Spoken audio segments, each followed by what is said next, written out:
Did you read that story about Keith Porter out in Los Angeles? I hadn't had a chance to read that one. No, no, no. I'll read part of it for you Okay. Okay. because he was a young man who was killed by an off-duty ICE agent. Okay, so hold on. Okay, we're up in five. Hey, good day to you, Dave. Hey, everybody, welcome to the Santita Jackson Show here on AM 950 Radio, the voice of progressive Minnesota. It is a joy to be with you today. I want you to please like and share the show, like and share the show, like and share the show. I need you to give me some thumbs up. That'll help us with the algorithm. Meet me on X at Santita J, but meet me right here on the Santita Jackson Show YouTube channel and like and subscribe and share the show. Share the show.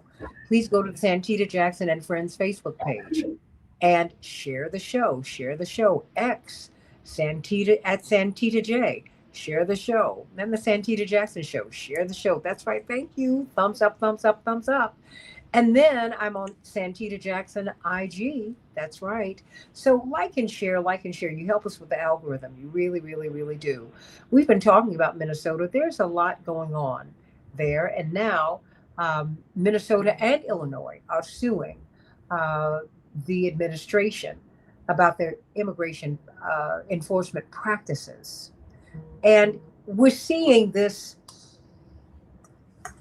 we're seeing this we're seeing the impact of ICE beyond their official law enforcement uh, duties. As we've been talking about Renee Good, and we should, as we've been talking about her.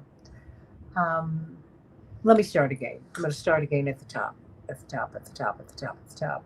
I'm going to start in 45 seconds. I thought something just flashed at the bottom that distracted me. So hold on. Okay. Well, it's okay. Hey, George Jackson. Hello, hello, hello. We're going to come up in 30 seconds. Hello, hello, hello, hello. Hello, hello. Okay, I gotta go. Oh, boy. Hello, hello, hello. We're up in 15. Representative Ron. Okay. And we're up in 10, 5, 4. Hey, everybody. Welcome to the Santita Jackson Show here on AM 950 Radio, the voice of progressive Minnesota. Let us talk about what is happening in Minnesota. Let us talk about what's happening in Los Angeles. There is this spirit that is just really, ICE is they're not just enforcing the law. As we saw with Renee Good, this young woman who was trying to get away. She was trying to get away from ICE. Uh, that's what we have all seen from the various angles from which we have seen uh, the the footage, the recorded footage, even from Jonathan Ross's camera, the 10-year veteran of ICE who shot and killed Renee Good. A story that has kind of flown under the radar is a story that is very, very important. Keith Porter, 45 years of age, a young black man, a father of two, a 20-year-old and a 12-year-old. He was doing something that a lot of people do during the holidays, New Year's Eve, shooting the gun in the air. Now, mind you, is that the safest practice? No. But you do know the closer you get to the new year, you hear all kinds of shots in the air, and I assume that they are firecrackers or whatever. But sometimes people shoot the guns in the air. That can be like a tradition for some people. Now, in Los Angeles, it is not lawful to do that, but it's still something that a lot of people do. Well, an off duty ICE agent in the apartment complex came out and killed him. Wow. And everyone is trying to figure out how that went so wrong so fast. But what's happening in Minnesota? What's happening? We now see that Minnesota and Illinois are suing the Trump administration about these ICE immigration practices, about their tactics.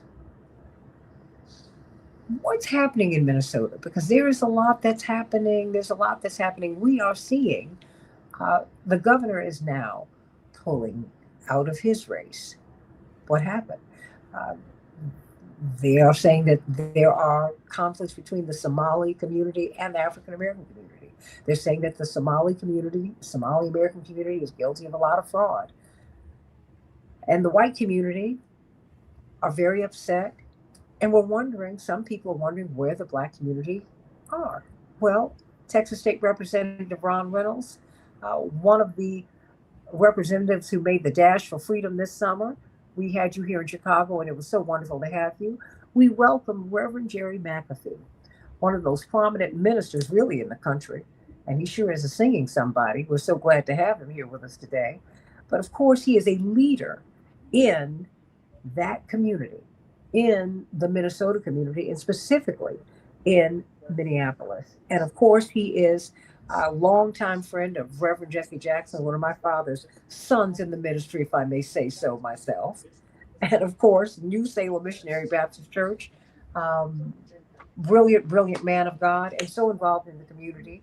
Reverend McAfee, how are you? Reverend McAfee, can you hear me? I think we're, I think we're gonna. I hope he can hear us. Reverend McAfee. Yes, Okay, okay, we got you. I'm so glad that you're with us. How are you? I hope you heard me introduce you, great man of God. How are you? I am great, not complaining, and I just figured out what I needed to turn off so I could hear you. AM 950 radio. This is what happens when we go live. But that's all right.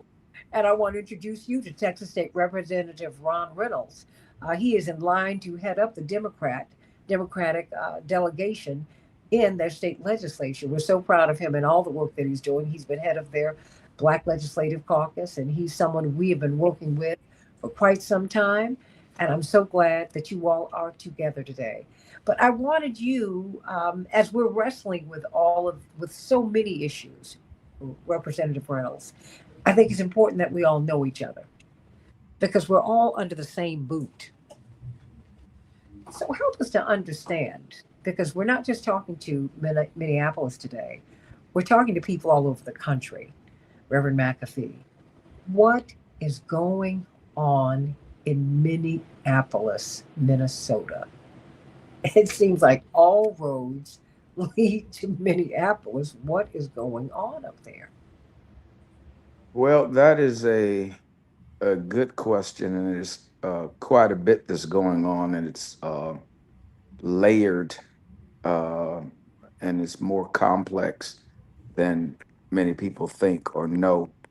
But let me take my best shot at it.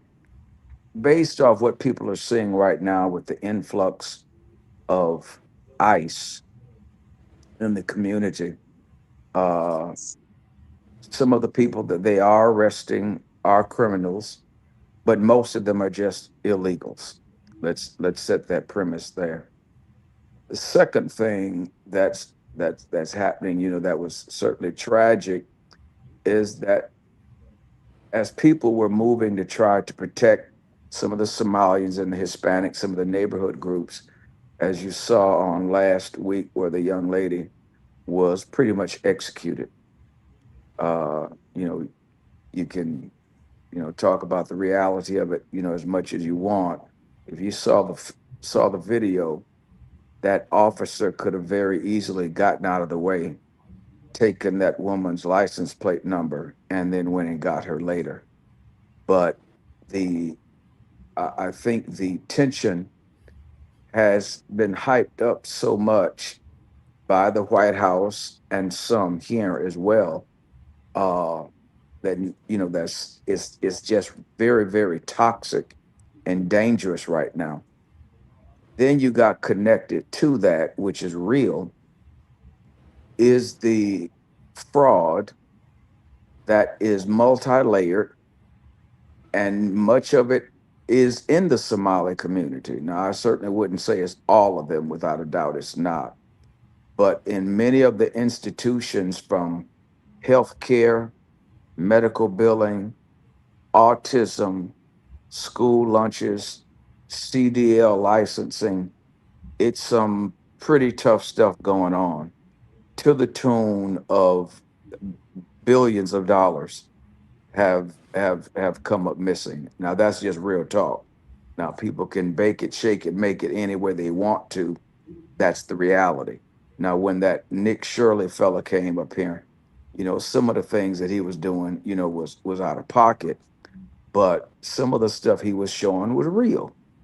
There was and there are several buildings that got several different businesses that's connected to feeding our future and a lot of other things that basically they was just getting paid. That's real talk. Well, let me ask you this, but how did that happen? Because these are people, if they are undocumented, how did they get access Some of to? them I mean, are because undocumented. and I only say that because in Chicago, do you know who slipped under the radar? Initially, 38,000 Ukrainians. No one talked about it. Now, our governor's Ukrainian American. He doesn't talk about that. And at the time, the Secretary of State was Ukrainian American. In fact, you got a lot of Ukrainian Americans with the U.S. State Department. No one discusses that. But they were onboarded into the United States, and no one has discussed it. But they now are, many of them are citizens, or if not, they are on the citizenship track. Well, many of So, the Somalians are citizens, and the mhm, question that you raise is part of the frustration of many in the African American community that has dealt with state grants mhm, or appropriations, because we're treated quite different.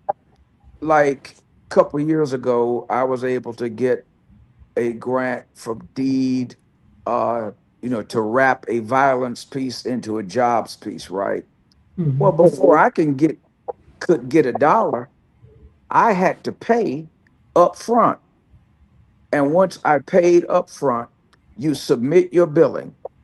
Your billing goes through your fiscal agent to be examined. Then it goes to Deed to be examined.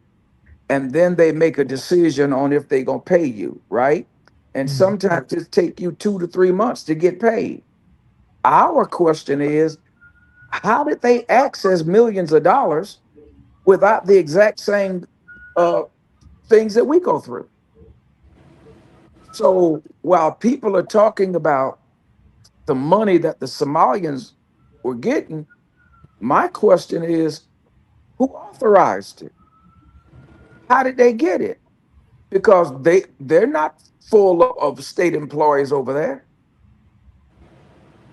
So and they've had processes. Look, they could call me, and I think they have to give you 24-hour notice that they're gonna come to your office. They want to go through your files, and they want to choose people from your file randomly to call. To check. Okay, no problem. These are things we went through, and it still would take them 2 to 4 months to reimburse. And when they would reimburse, it would not be for 2 to 4 months. It would be for a month. And, it was so a whole bunch of games was played. How in the Sam Devil were these people able to get through this government process that is extremely hard and difficult? And many of those businesses is multi different Somali businesses. Mhm. And how did they get there and go for as long as they went, and you just caught up with it now? That's the question we're asking, and nobody's able to answer it yet.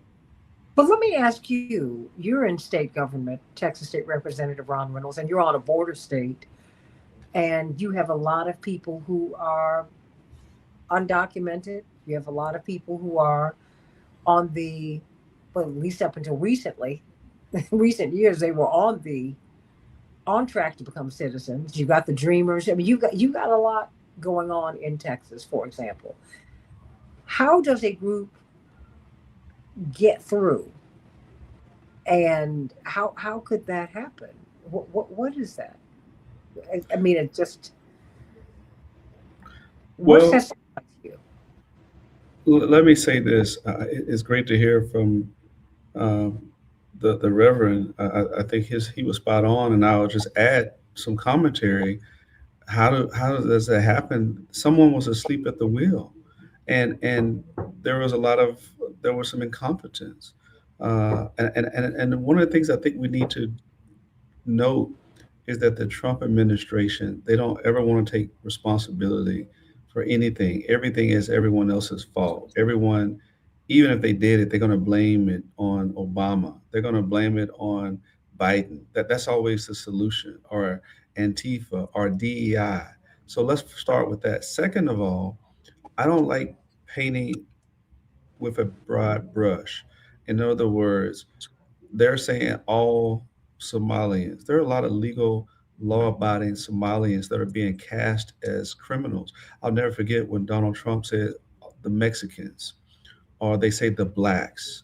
That's always a stereotype and ignorance. So there are plenty of Somalians that are good taxpaying citizens that are doing the job. You know, they want to make Congresswoman Omar to be like Ilhan Omar, like she's some terrorist because, she's from there. And so I think that that is part of the let's make all of these people Muslim as terrorists, right? Well, after 9/11, I mean, Muslims were just equated with terrorists. And if they had a hijab, then they must be doing something wrong or they must be a terrorist. So I think that we need to pause and say there's some bad actors that were caught up in a criminal enterprise, but not the entire Somali community. But now the entire Somalian community is being targeted for some bad actors. We've seen it happen with African Americans and the way the media portrays us as criminals because of a few bad apples. But I never hear them say the whites, even though many of them are white supremacists and neo Nazis, and many of them were the ones who stormed the Capitol on January 6th. They never want to say those were patriots, those were fine people. So that's what I have a problem with, Santita, is that they put us on the defensive where we're defending our right to exist because of some other bad actors, but never does it happen with white. I criticize black people when they say blue-eyed devils. I say, no, no, no, no, no. I'm not going to say white people are devils because they're not. And so I would say that to black people if they were talking about white people, but most of the time is white people talking about other minorities. And I think that this is a prime example. And it ties into the ICE situation because the way that they were empowered is because they were supposed to be, quote, getting rid of the criminals, the bad element. But that's not what it is. They are targeting people that are just immigrants, and now we see American citizens are being caught up in this. So ICE is a bunch of vigilantes with a license to harass, discriminate, target people. The Supreme Court, shame on them because they gave a green light to targeting them because of their race or their ethnicity or where they at Home Depot or some other place. I think this is a license to discriminate. They're violating the Constitution and people's constitutional rights.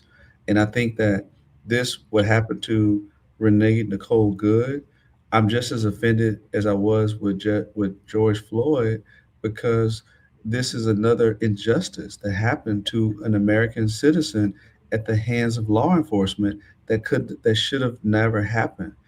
Should she had drove off? No. But did that give them the right to kill her? No. Well, Reverend McAfee, I think we all agree with that. But one of the questions I would have, though, is how this particular, I mean, because the Somalis have been, that issue has been used to bring ICE into Minneapolis. just as the Venezuelans were used to bring ICE into Chicago, right? And my question is, has there several questions?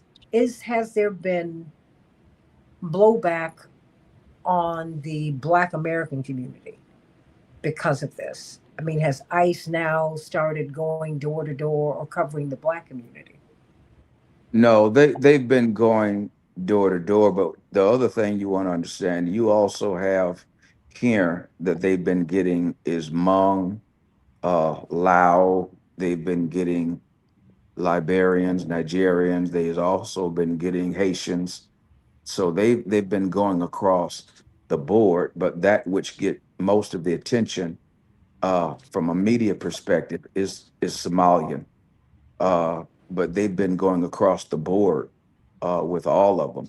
You know, one of the things that I've said to and I'm going to use a Reverend Jacksonian mindset, if you will. Uh, and I shared with you when I first met Reverend Jackson, your dad.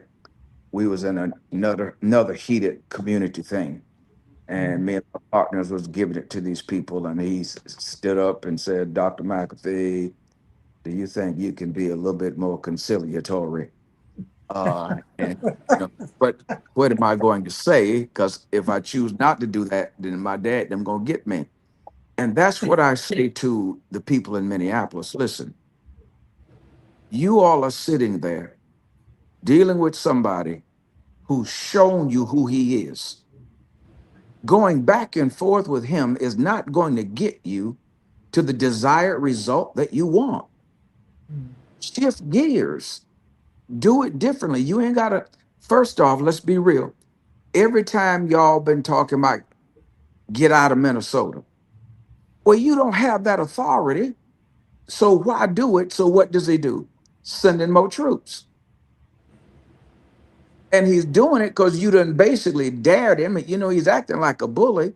So some things to me, we need to switch our strategy on to try to move this thing different. Like I suggested to them, and it's interesting because I was talking with one of the Somali leaders earlier, and he asked me to try to pull together a meeting with the Somali community, Liberians, Nigerians, etc., because all of them are being affected.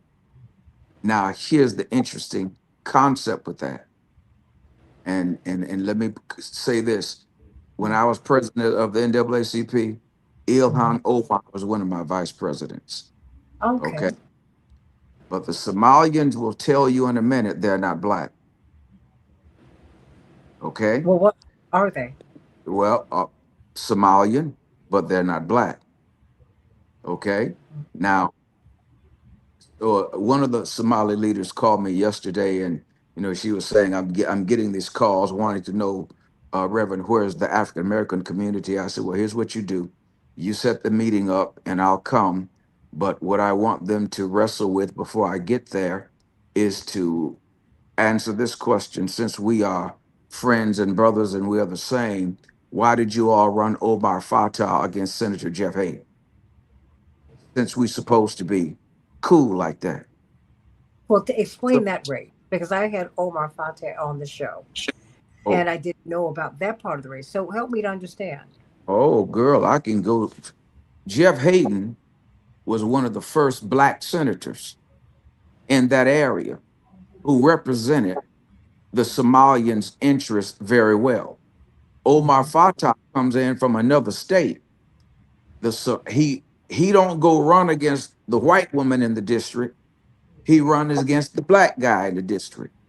Same thing they did with my partner, who's the president of the Senate right now, Bobby Joe Champion. Who runs against him? Somalians. And my thing is, well, wait a minute. If we supposed to be so cool and they're representing y'all, why y'all keep rolling on us? Let me keep going. Because see, I probably shouldn't say some of the stuff I say, but I ain't got nothing to lose by telling the truth. See, Well, everybody wants to I think come you in. I think you before, as you continue, you're helping us to understand the nuances because when we look at the protests, they look white.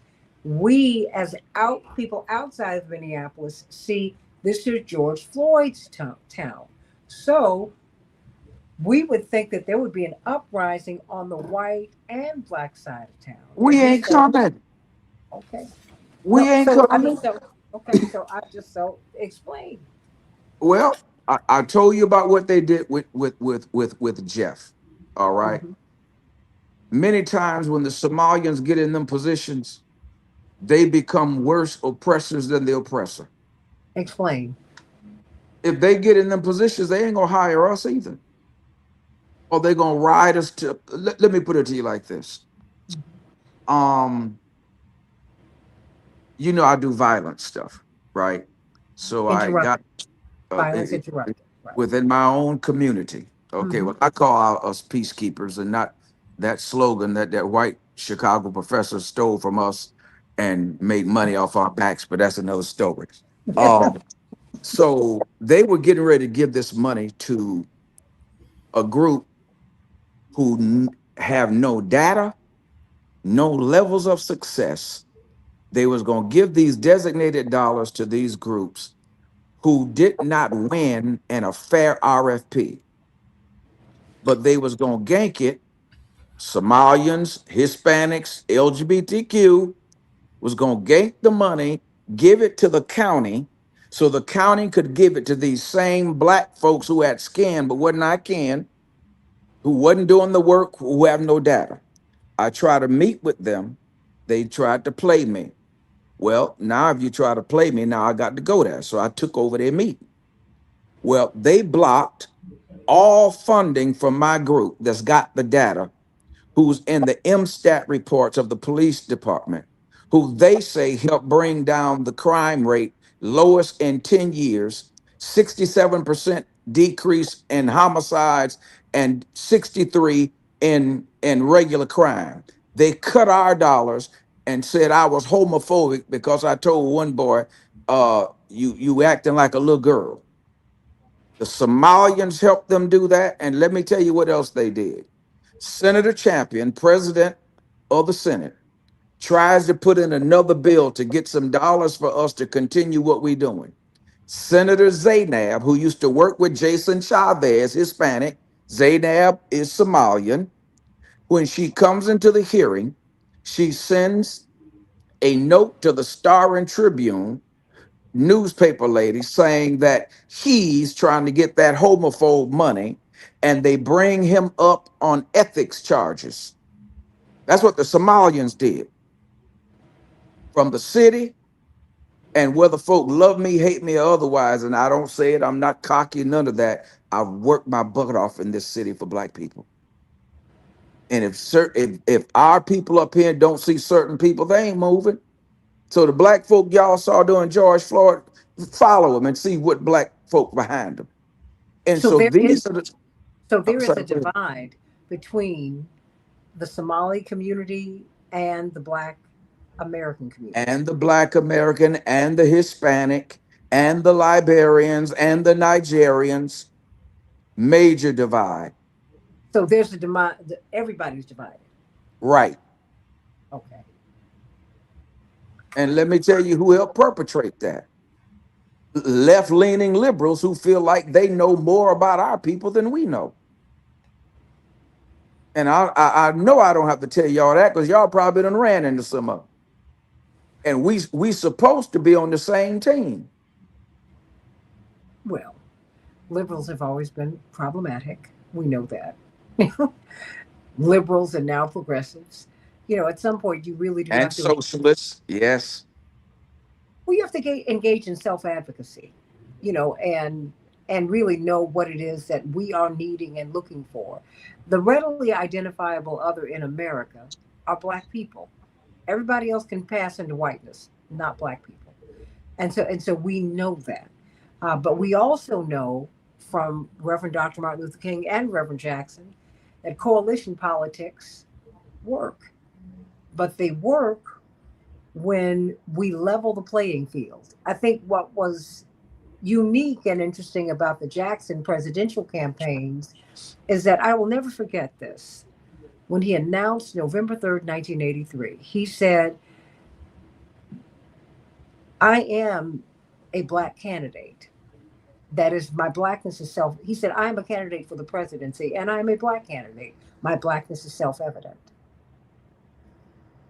Having said that, um, this is an American campaign, but it's an American campaign from a black perspective. It is not from the mansion down, it's from the manger up. And what was different about that campaign, I would say even that different from that and the Bernie Sanders campaign, is that you had the black perspective and sensibility governing it. And so what we were seeking to do was be fair. And you can't be more fair than if you come from, Jesus wasn't born in a mansion. He was born down there in the slop. And he never forgot that.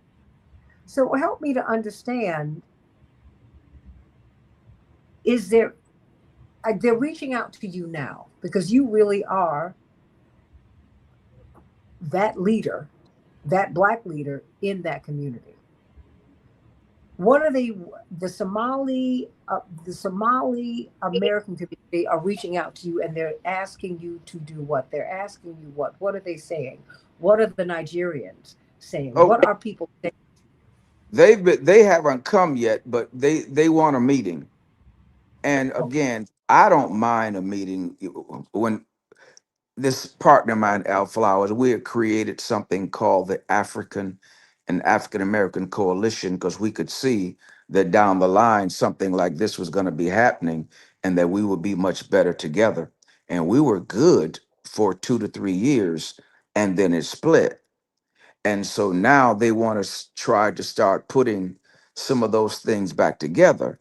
And again, we will always try to build a coalition where we can, because see, what most people don't know, black folk in Minnesota, we are either number one or number three in every worst category that you can mention Hmm. in Minnesota. Hmm. All right. From education to economics, you name it, we're either one or three. I mean, past Mississippi. Oh yeah. And you got some of the major Fortune 500 companies here. I mean, again, that was tragic what you saw with George Floyd. It was tragic that you saw with Sister Good. I wish you could have seen Tyrell Nelson, young brother who was shot in the right side of the back with double out buckshot shotgun that took most of his side out. Hmm. See, Minnesota been dirty for a long time, and somebody like me they hate because I'll point it out. And even the left leaning liberal don't want to hear it. They want me to make our misery nice. Hmm. Okay, and then they want to help me fight, but don't fight too hard. No, because you all ain't speaking on our behalf. So when these other groups have come in, they hook up with us for a minute. But one of the things they've said consistently, and if it's a lie, they told it. They get told, don't mess with African Americans, Hmm. leave us alone. Well, some of them break it, but what we've noticed is they'll use it long enough, the relationships for them to get to where they want to be, and then they pull a G move. Well, now, because see, remember now, and I don't know if y'all know this, as I said, they're not black. Well, now they done understood, yeah, you black now, huh? But you don't know how to handle being black. So now y'all want to talk to us because we got experience in being black. See, they done ran even the legal ones into their buildings and locked themselves up. And I'm telling them, y'all making yourself look guilty. And the other thing is, see, y'all talked about us, but y'all don't want to suffer like our folks suffered. And if you gonna win this thing, somebody gonna have to suffer. I hate to tell you this. We'll walk the road with you, but if you ain't willing to suffer, if you're not willing to go to jail, if you're not willing to die, then you really ain't trying to be free. Well, see, we've done that. So we've just be kicked back, like the brothers on the block said, real, they don't know why they out there agitating the police. if you know they got a warrant, uh old boy might need to turn himself in, because we know when they come, they're gonna tear down every door that you can get to. See, we know these things already. And they've not asked you? Well, Oh, they've not asked you what, how, or now, or are they asking now? well, now that's what they want to talk about now. But Hmm. here's what they do. They got them white folk in their ear saying, "Oh no, y'all be helping ICE." What? First off, do you think ICE is coming to that exact address because they don't know where you live? They picking you up at grocery stores. They're picking you up at gas stations. Do you think they might have some tracer somewhere on the telephone? And so if they got to come exactly to where you're at, what you do, you leave more innocent people exposed. So one of the things that we worked out here for our people, if they looking for somebody, 9 times out of 10, they gonna call me or one of my guys and say, look, real, we looking for old boy. We don't want to break in no houses. Can you see if you can holler at him? Just like my son. So I said, I'll bring him in. Now, do I want to bring him in? Hell no, I don't want to bring him in. But he got brothers and sisters that they might broke their doors down looking for him, and they know he ain't there, but they gonna do it for fear, right? Hmm. And so what I'm saying to them is, y'all listen, think about this as a strategy. How to take the ice out of the ice. They're not prepared to for 500 to 1,000 illegal immigrants all at once. They're not prepared for that. And if we got you the right support systems, because right now when they gaffle you up, we don't know what they're doing with you. But if you did it in a type of secure, voluntary basis, at least we're able to track and trace you. And I don't trust what they're saying when they're, oh, we'll give you X amount of dollars and you'll be able to come back in legally. Well, I don't buy that. But at the same time, the question you have to ask yourself, do you want to keep your people exposed? Because they went into this woman's house the other day, yesterday, and dude was so dark, everybody around him, even his friends, thought he was African American. Well, he wasn't. So they breaking the door down, they ain't, and they probably didn't have nothing legal, but you got kids in there. So when they run in there with guns and everything, everybody's vulnerable. And we know they'll shoot people. So several questions I raised to them. I'm not going to tell you turn yourself in. What I'm going to tell you is you need to weigh it and ask and answer that hard question for yourself on what you know could be a possibility. And so if you know you're illegal and they break off in there and shoot somebody that you love, is that what you want as well? Because here's what we know. Yeah, we can't put that past them. I can't prove it. But how you think they done got all them ICE folk all of a sudden? And I could be wrong. I smell Proud Boys. I smell KKK and everything else in that foolishness. Only now they got badges and guns and a legal right to be there. That's why I said we got to think more strategic. Are you surprised by how hostile the ICE agent Jonathan Ross was toward um, Renee Good? No, Why not? the only thing America hate worse than black folk is gay white folk. But she was in a car. How did he know she was gay? Trust me. That look them. Remember that dude from here. And Okay. if you can see them in the car, the whole nine, remember now they're part of a resistance group Hmm. that whistles, block traffic, etc. when you see them, or they'll hate a white person who they think is protecting somebody black. That hate runs deep because dude had all day long to move out the way and pick that woman up later. He shot her first in the face, and then when she went by, he shot two more times. And he recorded it. Yes. And did you see the white dude out there the day after who was standing between the protesters and the ICE folk with a megaphone, who was a white supremacist talking about we executed one of y'all yesterday. Which one of y'all gonna be today? And ICE never moved him out of the way. A sane officer would have told him, get out of here. Don't hype it up. So right now, this is becoming the epicenter for nonsense. Again, they ain't came up, they came over north and went into a McDonald's that one of the brothers owned, and a couple of black security guards was there. Whole different outcome. Whole different outcome. You can't come over north like that, uh, because you never know how it's going to end. And so they left, but the security guards told me, man, you ain't getting nobody out of here. This private property. Give me your documentation. And so they left.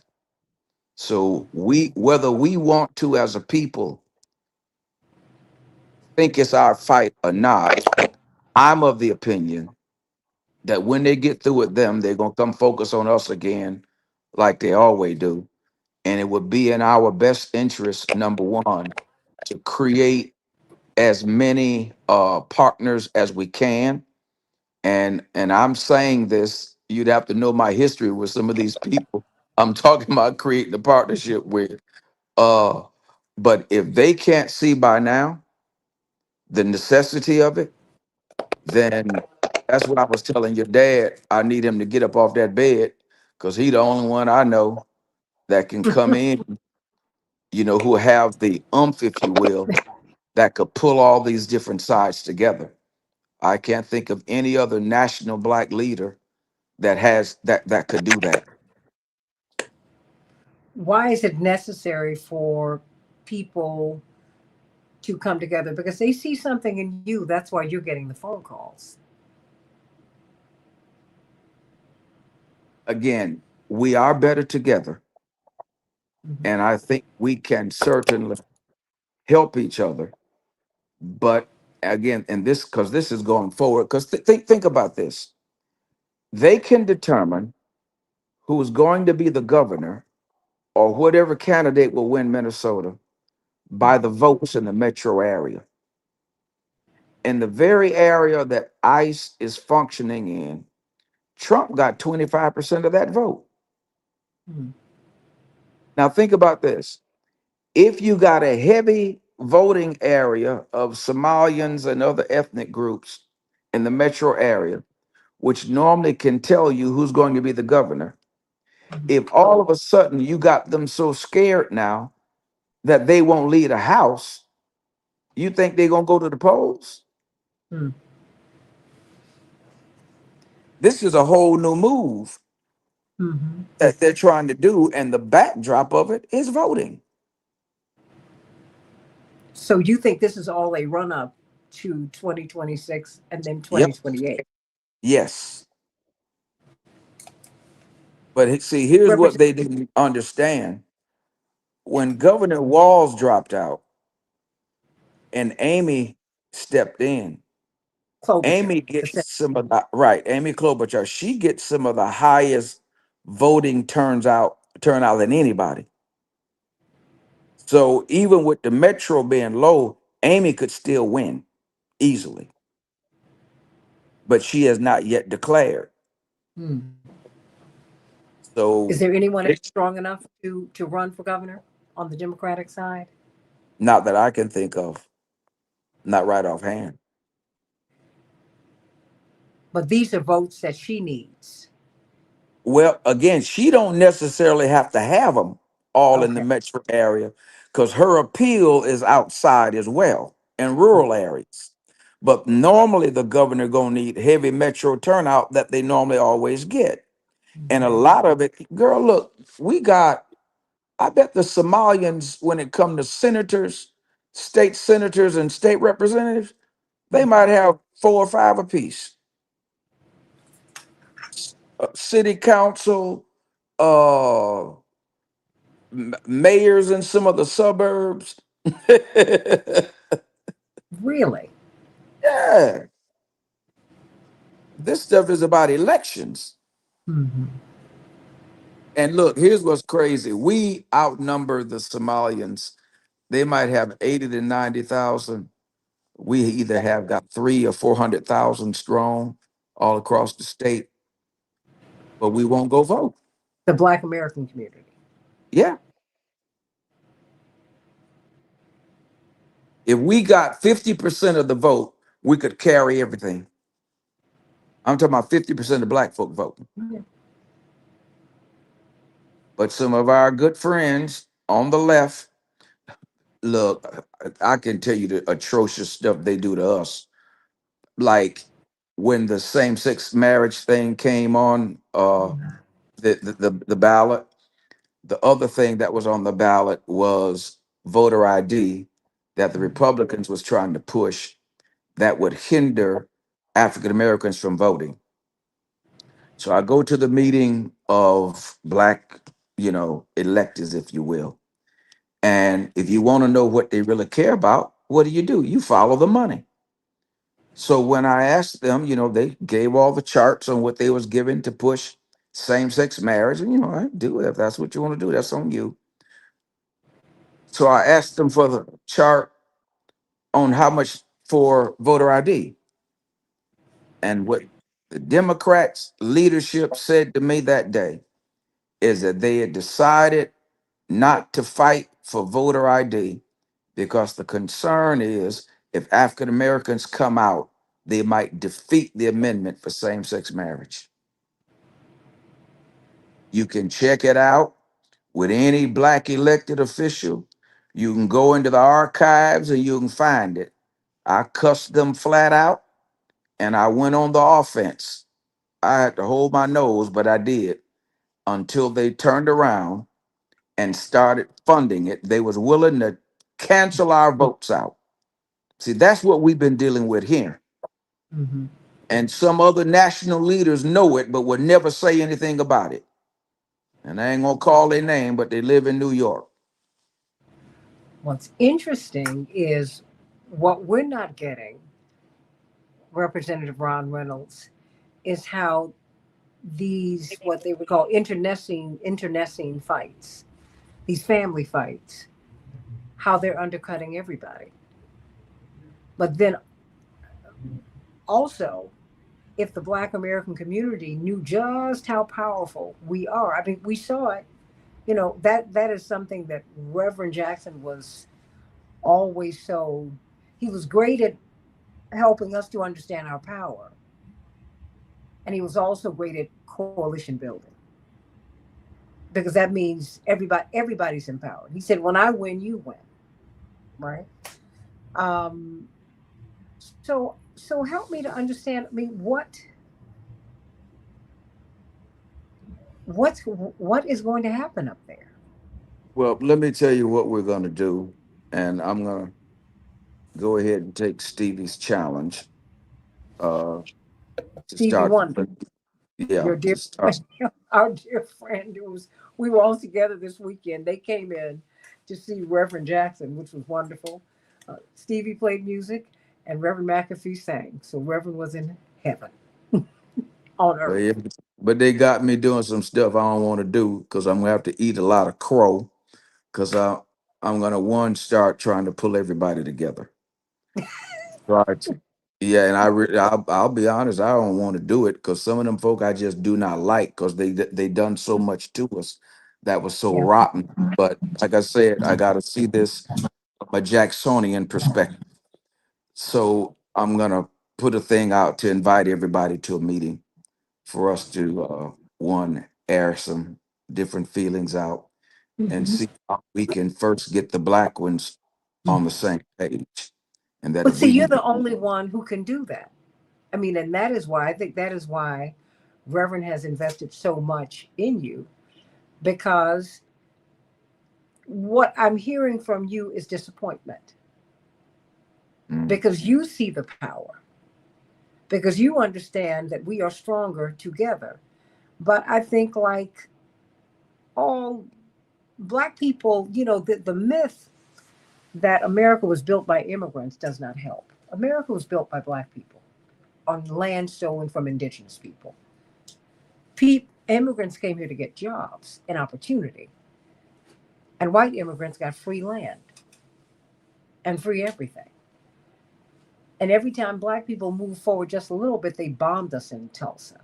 They burned us out in Rosewood. I mean, you just keep on going. Our story, half of which has never been told. And the fact that we are we have been undervalued since we've been here, and it hurts when people who come from your homeland don't see you. You know, Representative Reynolds and Reverend McAfee. I think that's the pain, because everybody who comes to the United States is told that black people are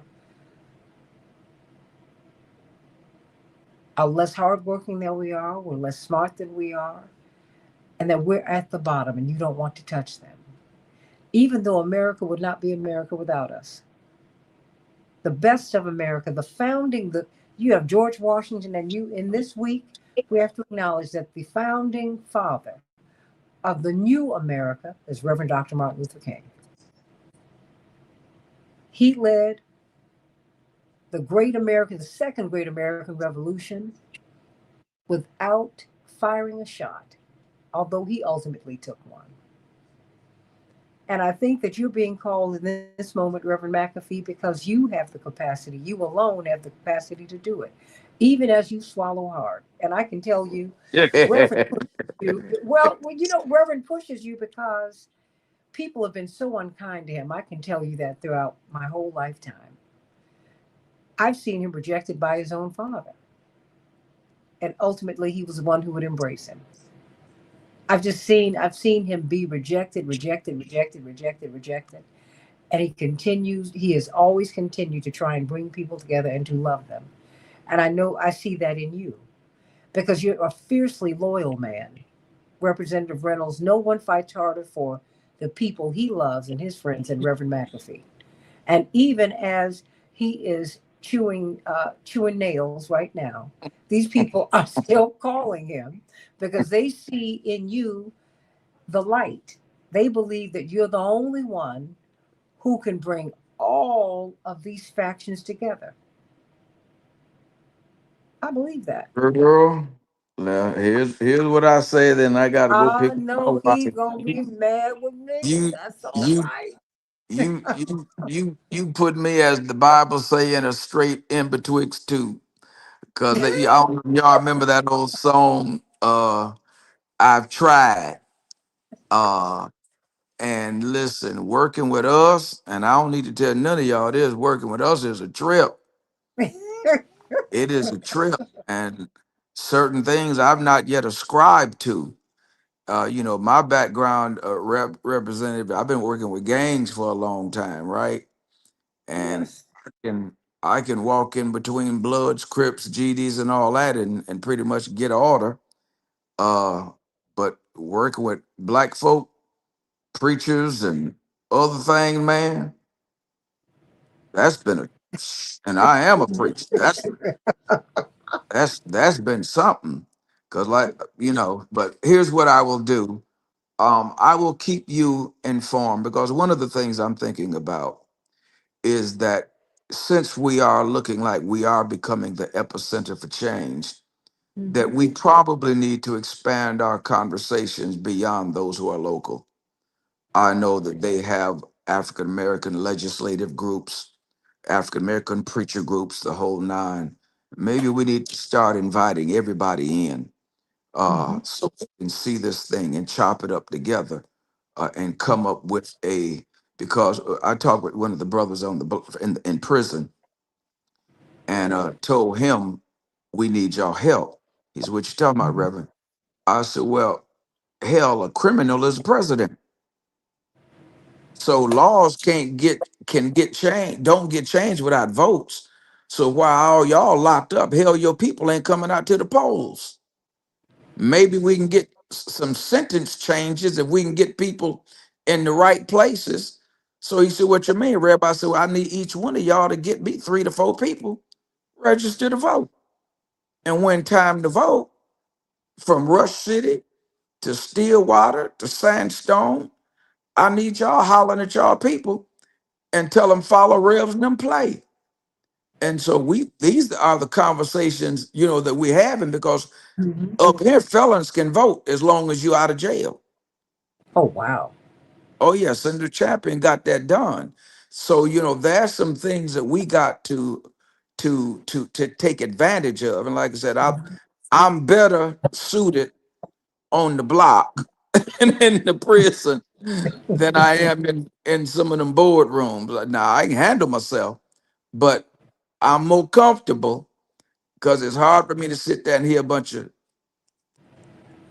when I know their head ain't there. But So it's okay because I think there's a reason this has been this has been thrust upon you.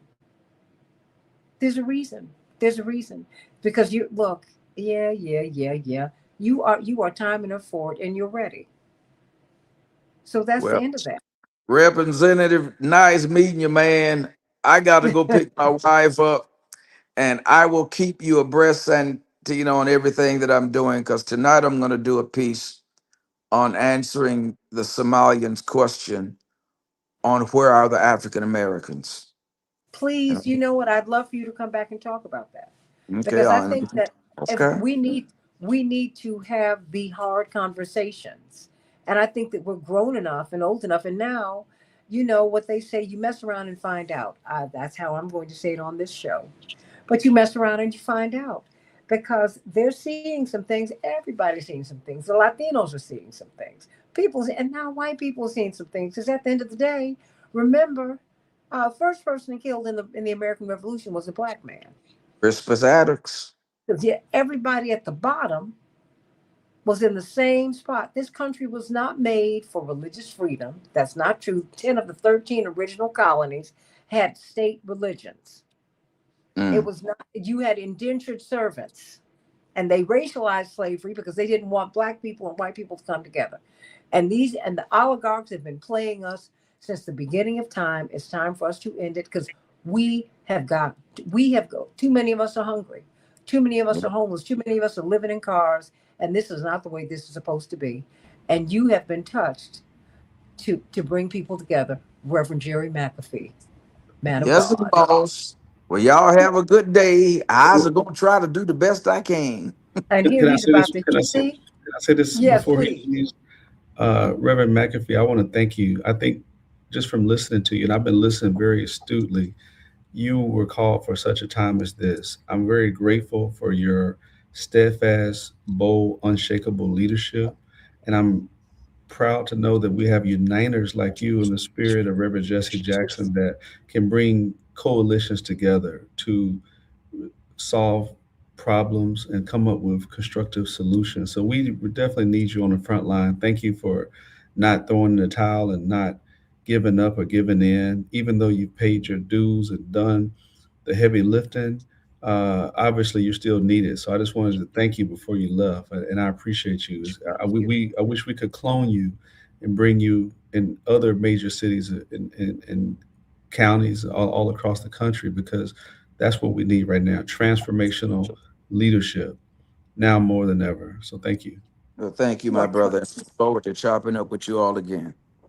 much love to All right. you, Reverend Love you Jerry too. McPhee. Bye bye. Minneapolis is own. And of course, Texas State Representative Ron Reynolds. Is there anything you'd like to say before we go? What a conversation. What Yeah, information. no, I mean, Santita, we need more people that have more elders that are stepping up, that are sharing that wisdom, and that is the part that a lot of young people we need that young energy, but the wisdom that Reverend McAfee just shared, the wisdom that we learn from gleaning from Reverend Jackson and other elders and statesmen, those are things that need to be we need to be at his foot listening and learning so that we can pass the torch and continue to carry on the work. But that work comes at a great expense, and he has paid many dues, but obviously because there weren't other people there who were able to have that credibility, that street cred that could bring in diverse coalitions of people, the preachers, the gang members, the politicians, the everybody. Those are unique and rare people, And we need everyone to do their part. And you don't need a title, you don't need a position. You just need a desire to give back and to make a difference. We're in some tough, perilous times, but the only way that we're going to get out of it, we can't wait for another savior. There's nobody coming to save us. We have to be the one. And Reverend McAfee is doing his part. That should be a challenge for all of us to do our part in our communities. And you can start on your own block with your own neighborhood, each one reaching one. I was inspired by listening to him and the great work that he's doing there. And we need more people to step up. So I'm very grateful for people like Reverend McAfee that are truly making a significant difference across this country. And you can make a difference, everybody. Get on out there, get registered to vote, get involved, get involved. The only way this great American experiment is going to work, and the only way life works, is if you get involved. Don't be on the sidelines.